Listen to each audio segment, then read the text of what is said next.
आज राज्यात 16 ठिकाणी युद्धजन्य मॉक ड्रिल, 4 वाजता घुमणार सायरन। युद्धजन्य काळात घ्यावयाची खबरदारी याबाबत जागरूकता हाच मॉक ड्रिल मागील उद्देश। नागरिकांनी घाबरून न जाता कुठल्याही अफवांवर विश्वास ठेवू नये।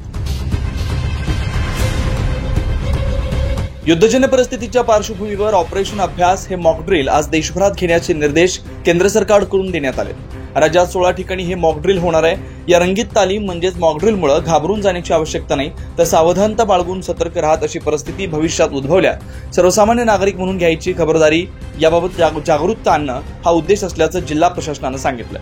युद्धजन्य परिस्थितीत हवाई हल्ला होण्याची भीती असते। या रंगीत तालमी दरम्यान नाशिक शहरातील विविध भागांमध्ये असलेले सायरन दुपारी 4 वाजताच्या सुमारास वाजवून नागरिकांना सतर्क केलं जाणार आहे। नाशिक शहरासह सिन्नर, मनमाड या भागात मॉक ड्रिल घेण्यात येणार आहे। त्यामुळे नागरिकांनी घाबरून जाऊ नये, तसेच कुठल्याही अफवांवर विश्वास ठेवू नये, असं आम्ही 9 न्यूज महाराष्ट्र वृत्तवाहिनीच्या माध्यमातून नाशिककरांना आवाहन करतोय।